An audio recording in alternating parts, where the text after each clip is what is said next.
오늘은 우리에게 좋은 열매를 맺게 해주시는 우리 예수 그리스도, 우리 주님에 대해서 말씀드리려 갑니다. 여러분이 기억하실지 모르겠는데요, 지난해 사실은 6월부터 벌써 6개월이 넘었죠. 자, 하나님의 창조에 대한 설교를 시작으로 해서 에덴 동산에서 아담과 하와가 죄를 짓고 타락하고, 또 하나님께서 그런 속에서도 어떻게 섭리해 나가고 계셨는지에 대해서 설교를 했습니다.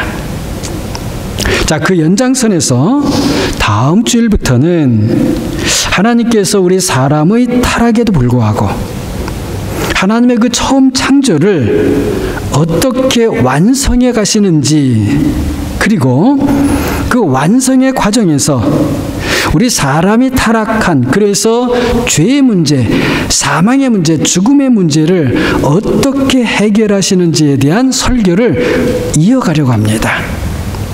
달리 말하면 하나님 아버지와 함께 우리를 만드신 창조주이시면서 우리를 구원하시는 구원자이신 예수 그리스도 하나님의 아들에 대해서 좀 더 집중적으로 설교를 하려고 한다는 것입니다.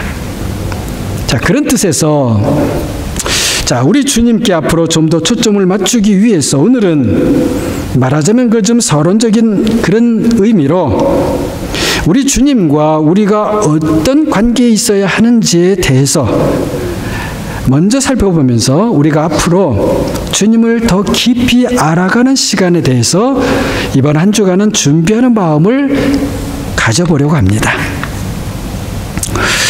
자, 우리 주님께서 말씀하신 오늘 본문 누가복음의 씨 뿌리는 자의 이 말씀, 비유는 공관복음은 마태, 마가, 누가복음 세 복음서를 말하죠. 공관복음 모두에서 나오기도 하고 또 우리가 잘 알고 있는 그런 비유의 말씀입니다. 자, 그 중에서 오늘은 누가복음에 나오는 말씀을 우리가 함께 읽었습니다.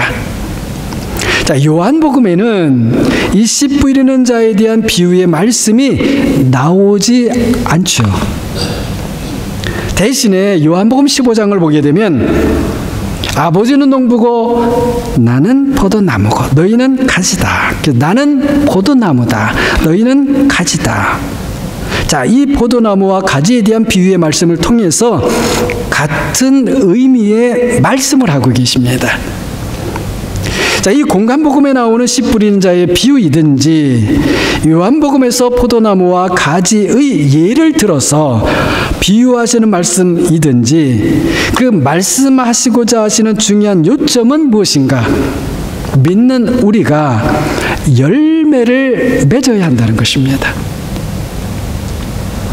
자, 그리고 우리 믿는 우리에게 그 열매 맺는 길, 방법, 어떻게 해야 열매를 맺느냐라는 것을 가르치고 보여주고 계십니다.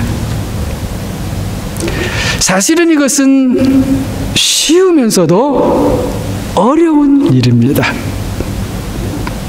우리가 잘 알고 있듯이 길을 따라가지 않으면 목적지에 도달할 수가 없죠. 가는 길을 모른다면 어떤 목적지에 가고 싶은 마음이 있다고 해도 갈 수 없는 것, 그것은 당연하죠. 마찬가지로 방법을 모른다면 이 일을 성취할 수가 없지요. 그래서 무슨 일을 우리가 하려고 한다면 어떻게 그 일을 하는지 방법을 먼저 배워야 됩니다. 자, 그리고 모든 일에는 어떤 일이든지 그 일을 하는 방법이 있어요. 방법이 다 똑같지가 않습니다. 자, 그래서 다른 방법으로 하면 안 됩니다. 자, 이런 것들은 우리가 세상을 살아가는데 너무나 당연하고 우리는 또 그 마땅하다 다 인정하면서 그렇게 살고 있습니다. 자, 그러면은 오늘 주님께서 말씀하시는 열매 맺는 일, 자, 주님께서 말씀하시는 거예요. 그 열매 맺는 일도 그럴까요? 그렇다는 것입니다. 주님께서 가르쳐 주시는 길과 그 방법을 우리가 배우고 익히고 그대로 따르지 않으면 열매를 맺을 수 없다는 거예요. 우리가 아무리 내 방식, 내 생각 애쓰고 힘써도 그건 안 되는 거예요. 안 됩니다. 세상을 살면서 내가 아무리 애쓰고 힘쓰는데도 성취하는 것이 없으면 여러분 어떻게 되겠습니까? 다른 무언가 열심히 하는데 성취가 안 돼요. 좌절감에 빠지죠. 근데 이건 어떻게 하면 좋은가? 만약 어둠 속에 빠져버린 것 같은 그런 마음일 거예요. 제가 설교를 하면서 이 내용을 좀 이렇게 하다 보니까 갑자기 제가 고등학교 시절 생각이 나더라고요. 제가 고등학교를 다닐 때 어느 날 같은 학급의 친구예요. 학급의 친구가 저하고 친한 그런 관계는 아니었습니다만 갑자기 제 그 기억이 딱 떠오르는 거예요. 어느 날 갑자기 좀 엉뚱스럽게 앞에 나와서 이런 말을 하는 거였어요. 야, 내가 너희들 친구인데 친구들 앞에서 나와서 이런 말 하는 거 내 솔직히 부끄럽지만 내 꼭 좀 내 사정을 말하고 싶어서 이렇게 말한다 하는데 솔직히 자신은 새벽 2시, 3시까지 공부 열심히 한다는 거예요. 그런데 성적이 시험 볼 때마다 성적이 왜 이렇게 안 올라가는지 너무 힘들다는 거예요. 왜 그럴까? 차라리 공부를 안 해서 성적이 안 오른다면 모르겠는데 자신은 정말 있는 힘을 다해서 밤 늦게까지 공부한다는 거예요. 그 친구 이야기를 듣고 너무나 안타까웠던 그런 적이 있습니다. 그 생각이 갑자기 나더라고요. 그 친구가 나중에 어떻게 되었는지 저는 모르겠습니다. 아무튼 무엇인가 나름대로 힘을 내서 하는데도 성취가 없으면 나는 아무리 해도 안 되는구나. 자신을 포기하게 되죠. 그러다가는 열등감에 빠지고 좋지 못한 감정이 내 마음속에 그것을 인해서 쌓이게 됩니다. 그러다 보면 때로는 작은 일에도 신경이 날카롭게 되고요. 짜증을 많이 내게 됩니다. 내가 이러면 안 되는데 그러면서도 똑같은 그 감정 사이클이 내 속에서 계속 생겨나요. 어떤 일을 만나면 그게 내 감정에 이게 연결이 되고 그 감정이 다시 살아나고 이 사이클이 계속 생겨나요. 여러분 이런 일이 우리에게 각자에게 생길 때 있어요.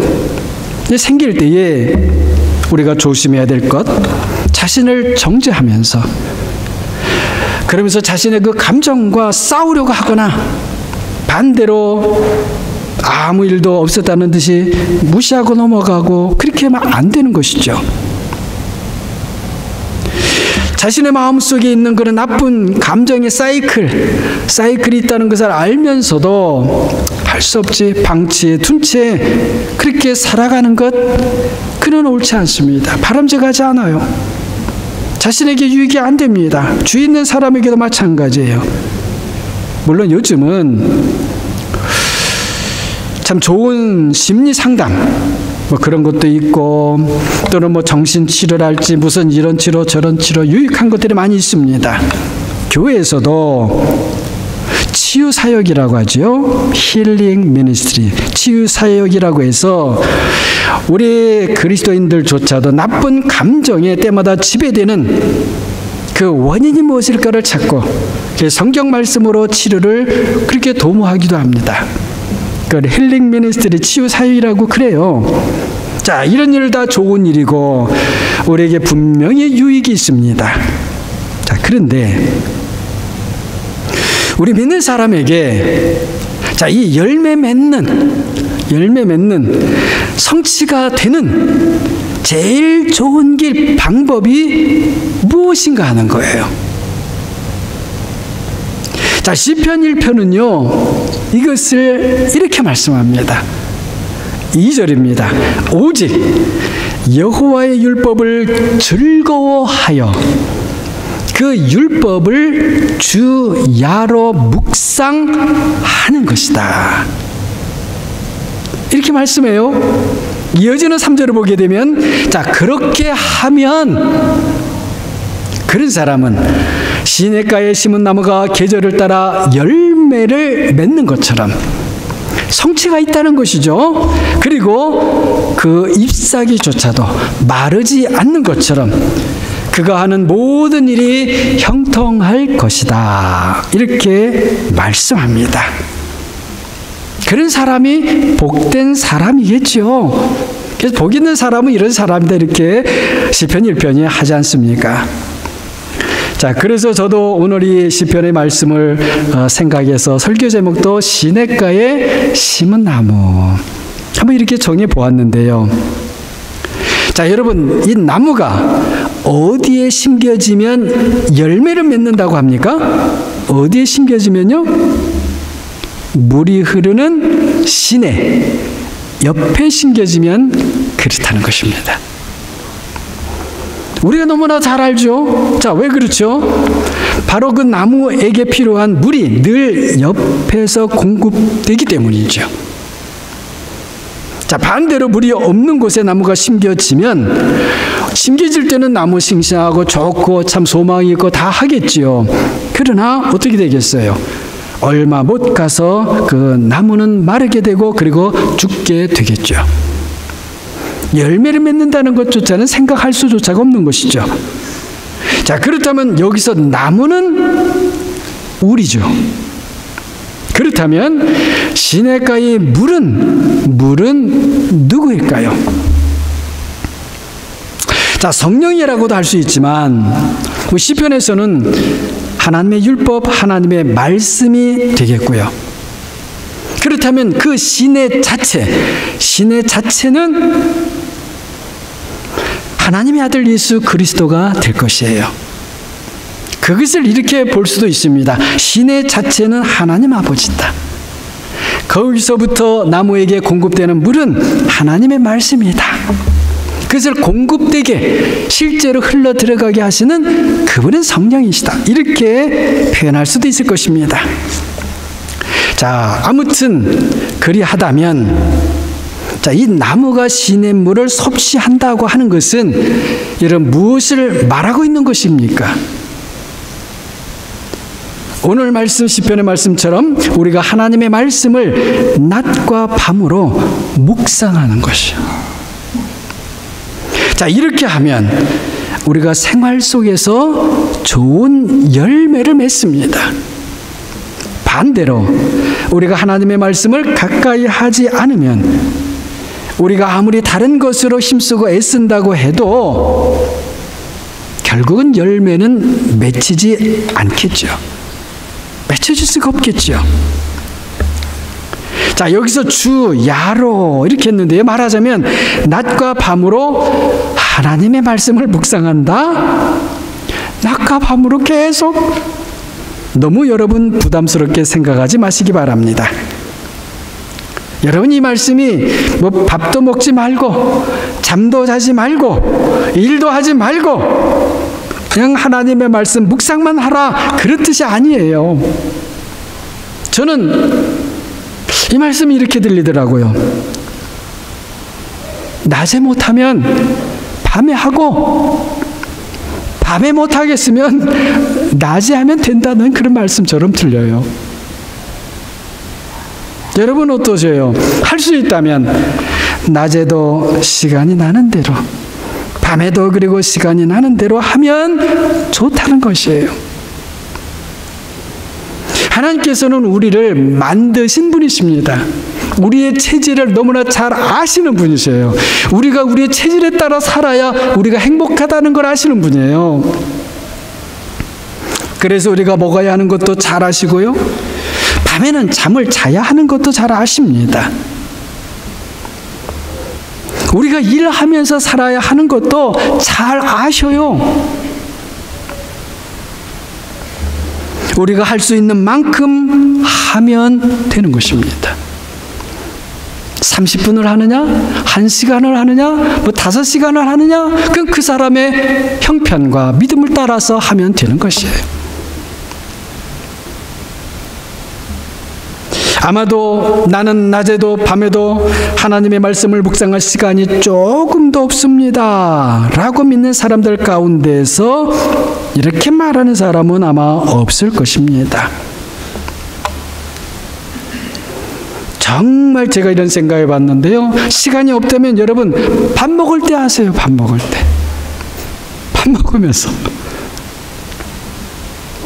나는 밥 먹을 때도 안 되는데요. 또 다른 시간을 찾아보세요. 있을 거예요. 있어요. 어디엔가 있어요. 우리 믿는 사람이 하나님의 말씀을 묵상하지 않고 산다?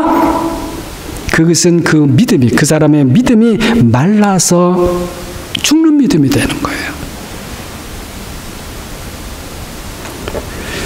자, 시편 1편에서는 시편 저자를 통해서 말씀하셨던 우리 주님께서 오늘 우리가 함께 읽어보지는 않았지만 요한복음 15장 포도나무와 가지의 그 비유의 말씀이 나오는 요한복음 15장 5절에서는 아예 친히 직접 이렇게 말씀하셔요. 나는 포도나무다. 그런데 너희는 가지다. 가지가 포도나무에 붙어 있지 않으면 열매를 맺을 수 없는 것처럼 너희가 내 안에 거하지 않으면 열매를 맺을 수 없다. 자, 시편 1편의 말씀보다 더 명확하고 분명하죠. 한 걸음 더 나간 말씀 같으죠. 시내 가에, 시내 옆에 심은 그런 나무의 정도가 아니라 아예 가지가 포도나무에 붙어 있는 것처럼 우리가 예수 그리스도께 그렇게 붙어 있어야 한다는 거예요. 그것을 또 달리 말하면 우리가 주님 안에 거해야 한다는 것입니다. 여러분, 제가 지금 우리가 믿을 때에 열매를 어떻게 맺는가 하는 주님의 길 방법을 알려주고 있는 거예요.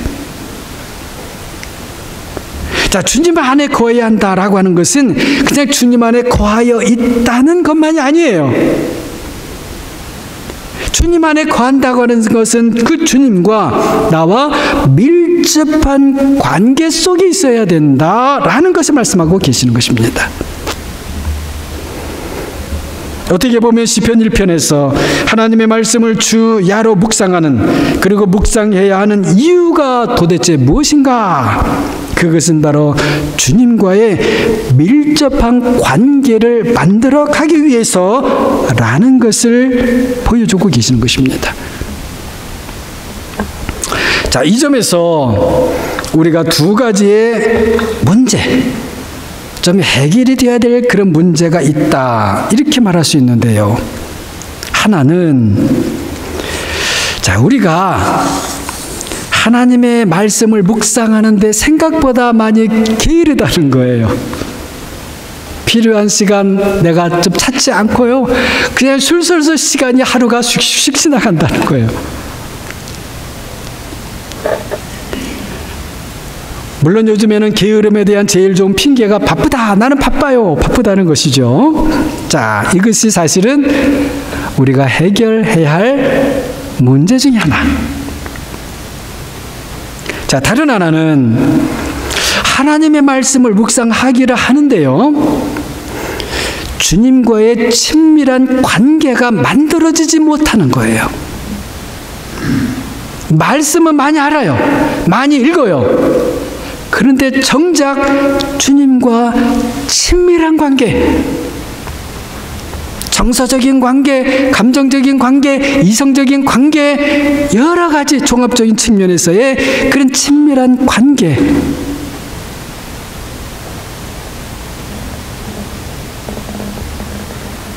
그것이 만들어지지 않는다는 거예요. 그것이 문제예요. 자, 그런데 우리가 주님과의 친밀한 관계가 만들어지면 그러면 우리가 어떻게 됩니까?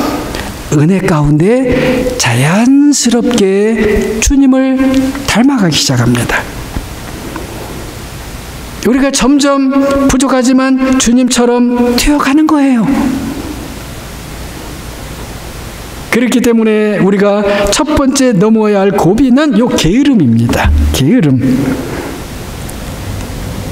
두 번째 고비는 바로 이 깊은 관계예요. 깊은 관계. 바로 이것이 사실은 우리에게 참 어려운 고비입니다. 하지만 우리가 주님과 깊은 관계로 계속해서 들어가지 못하면 시냇가에 심었는데도 신기하게 말라가는 나무처럼 돼요. 가지가 포도나무에 붙어 있는 것 같기는 한데 열매는 맺지 못하는 가지가 되는 것이에요.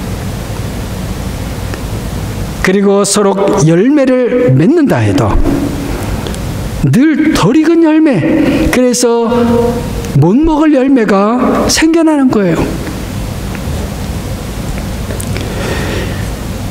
오늘 우리가 함께 읽은 누가복음에서는 우리 주님께서 씨 뿌리는 자의 비유 말씀을 통해서 우리의 마음이 좋은 땅과 같은 마음이 되어야 열매를 맺는다 말씀하셔요. 자, 열매를 맺는데 먼저 제가 드릴 말씀이 있고 오늘 누가복음에 또 이렇게 말씀하셔요. 자, 일단은 좋은 땅은 마음을 가리키는 겁니다. 네 가지 땅이 나오지 않습니까? 마지막 네 번째 땅이 좋은 땅이에요. 그런데 이 좋은 땅과 같은 마음은 어떤 마음인가요?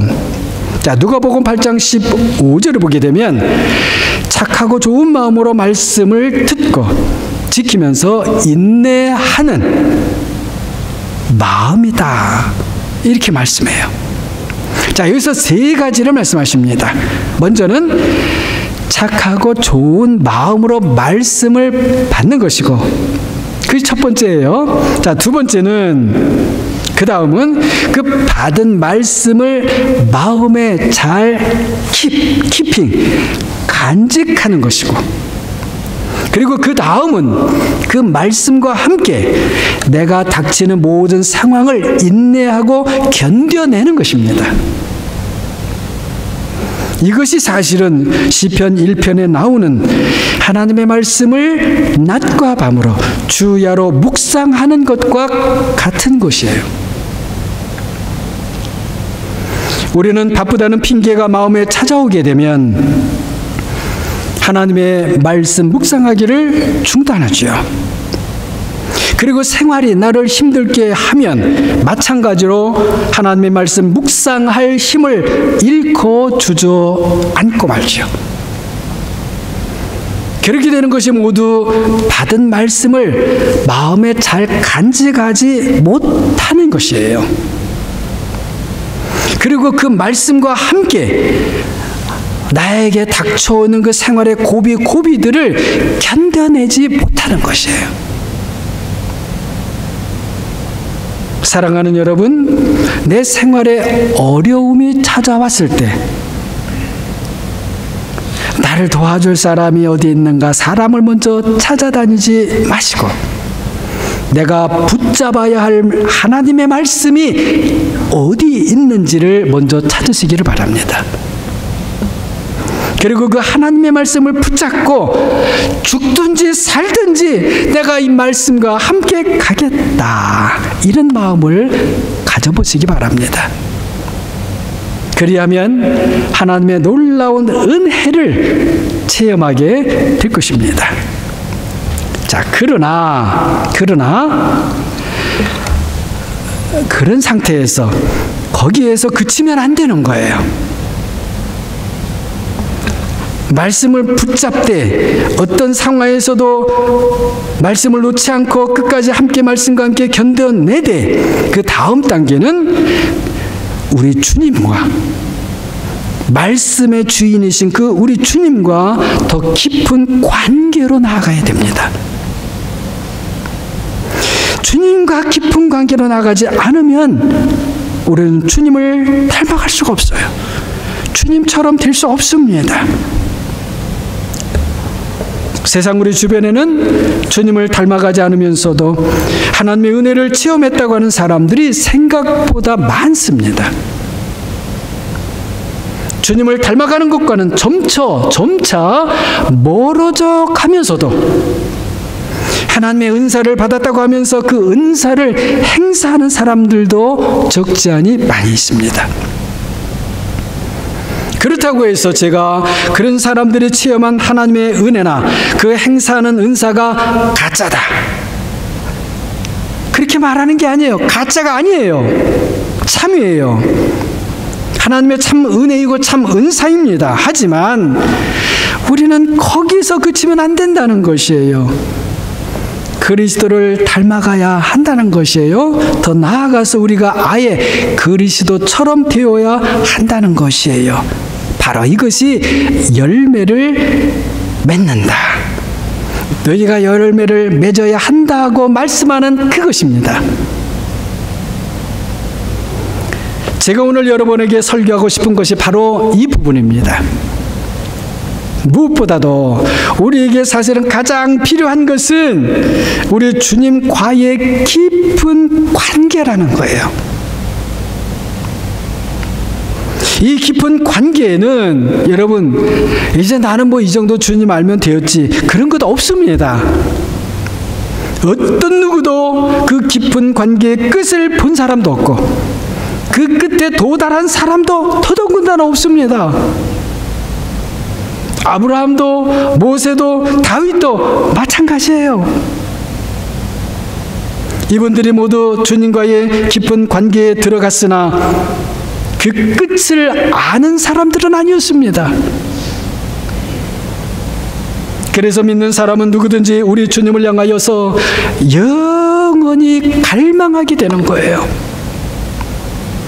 시냇가에 심은 나무는 끝없이 시냇물을 사모합니다. 포도나무에 붙여진 그 가지는 끝없이 나무에서 나오는 양분을 갈망해요. 그렇게 사모하고 갈망하는 가운데 받는 물은 그 나무에게는 생명의 물이고 가지에게는 생명의 양식이 되는 것이죠. 그러면 나무는 열매를 맺게 되고 가지는 포도를 내게 되는 것입니다. 나무의 노력도 아니고 가지의 애씀, 열심도 사실은 아니에요. 그럼 여러분 무엇입니까? 나무가 해야 할 일이 있다면 그건 다른 것 아니에요. 사모하는 마음이에요. 가지가 할 일이 있다면 나무에 어찌하든지 붙어 있는 거예요. 가지가 자기가 무슨 일을 해갖고 열매를 맺는다? 안 돼요. 나무는 그리고 가지는 그렇게 곁에 시냇가 곁에 있고 나무에 포도나무에 붙어 있으면 그러면 되는 거예요. 그것이 우리가 열매 맺는 주님의 길이고 방법입니다. 쉽지요? 그러나 사실은 어렵습니다. 죄 가운데 있는 사람이 이게 참 어려워요. 우리가 열매를 맺는다는 것이 어떤 것일까요? 주님께서 누가복음에서는 100배를 말씀하시고 마태복음이나 마가복음에서는 30배, 60배, 100배의 열매를 맺을 것이라고 막 이렇게 30배, 60배, 100배 여러분 숫자를 이렇게 말씀하시잖아요. 와, 30배, 60배, 100배? 여러분 만불에 100배면은 얼마예요? 만불에 100배? 100만 불. 숫자로 이렇게 말씀하시니까 우리의 생각에 이 열매를 맺는다는 것은 무슨 큰 부자가 되고 금방 눈에 띄게 세상 사람들이 부러워할 만한 그런 것이라고 생각하는 경향이 없지 않아 있습니다. 사실 많이 있어요. 하지만 여러분, 그런 것이 아닙니다. 우리 주님께서 생각하신 열매는 오직 한 가지, 성령의 열매예요. 여러분, 이 성령의 열매만이 영원한 것입니다. 성령의 열매야말로 정말 우리가 맺을 만한 열매이고 무한한 가치가 있는 열매인 것입니다. 다른 것들은 우리가 세상을 살아가는데 얼마쯤 필요한 것들이에요. 필요하기 때문에 유익이 있습니다. 물론 도를 지나치면 그것이 우리를 해롭게 할 수 있죠. 하지만 성령의 열매는요, 여러분, 차원이 다른 것입니다. 이 땅에서도 정말 유익하고 하늘나라에서는 가장 복된 것이에요. 성령의 열매를 풍성히 맺은 사람이 여러분 하늘나라에서 얼마나 복된지, 얼마나 하나님의 칭찬과 하나님의 인정에 풍성할는지 여러분 한번 상상을 해보시기를 바랍니다. 사랑하는 여러분, 우리가 어떤 복을 받기 원하시나요? 성령의 열매를 복으로 받는 우리 모두가 되기를 바랍니다. 우리가 정말 성령의 열매를 복으로 받기를 원한다면 오직 우리 주님과의 친밀하고 깊은 관계에 이르기를 소망하고 갈망하시기를 바랍니다. 다른 길, 다른 방법은 없다는 거예요. 우리가 애쓰고 힘쓴다고 되는 일이 아니라는 것이죠. 열매 맺고 싶은 우리에게 가장 필요한 것은, 다시 말씀드립니다, 우리 주님과의 친밀하고도 깊어지는 관계입니다. 놀랍게도 주님과의 깊은 관계는 믿는 사람 누구에게든지 열려 있습니다. 하나님께서 우리를 믿음으로 부르신 이유가 바로 이 주님과의 깊은 관계로 부르시기 위한 것입니다. 그렇다면 여러분, 모든 게으름에서 일어나시기 바랍니다. 그리고 하나님의 말씀을 어찌하든지 시간을 내어 묵상하기를 시작하시기를 바랍니다. 생활 속에서 폭풍우가 몰아칠 때도 말씀 묵상, 말씀을 붙잡는 그 끈을 놓지 마시기를 바랍니다. 폭풍우가 몰아치면은 말씀은 온데간데 없어지고 우왕좌왕 그래 하지 마시고 바로 그때를 위하여서 그 전에 하나님께서 나라의 그 말씀을 붙잡게 하셨던 거예요. 폭풍우가 올 때면 이 말씀을 붙잡으라고. 그렇게 하면서 우리는 인내를 배우는 거예요. 그래서 여러분, 인내는 말씀을 붙잡는 것이 있어야 인내를 배우게 되고요. 그리고 또 세상의 풍파를 만나야 인내를 배우게 되는 거예요. 만일 우리가 그와 같은 인내를 제대로 배우지 못한다면 우리의 믿음은 늘 허망한 것이 될 수밖에 없어요. 하나님의 말씀이 내 마음에 깊이 새겨져서 어느 곳 어느 때든지 내 속에서 정말 살아나는 말씀이 되기까지 여러분 말씀을 붙잡고 인내하시기 바랍니다. 그 말씀이 여러분 속에서 부활할 거예요. 하지만 여러분 거기서 그치지 말고, 그래서 나는 하나님 말씀을 통해서 이런 은혜를 받았습니다, 좋습니다. 그러나 거기에서 그치지 말고 그 말씀의 주인이신 주님과 더욱 친밀하고 깊은 관계로 나아가시기를 바랍니다. 그것을 갈망하시고 소망하시기를 바랍니다. 주님과의 깊은 관계가 없으면 성령의 열매가 온전하게 맺혀지질 않아요. 성령의 열매가 온전하게 맺혀지지 않는다면 우리는 그리스도를 계속해서 따르는 사람이 될 수 없습니다. 너무 힘들어요, 그 일이. 그리스도를 계속해서 따라가지 못하면 그러면 우리는 그리스도를 닮아가는 일도 멈추게 될 것이고요. 그렇다면 결국 우리는 그리스도와 상관없는 사람이 되고 말 거예요. 가장 불행한 일, 안타까운 일이지요. 말씀드린 대로 다음 주일부터는 아버지와 함께 우리의 창조주이시고 우리의 구원자이신 예수 그리스도 하나님의 아들에 대하여서 좀 더 듣고 배우며 익히는 시간을 가지려고 합니다. 그 일을 위해서 이번 한 주간 우리 모두 우리 주님과 좀 더 깊은 관계를 사모하는 마음을 회복하시기 바랍니다. 우리가 잘 아는 시편 42편 1절 말씀처럼 오늘의 찬양할 때도 불렀는데요.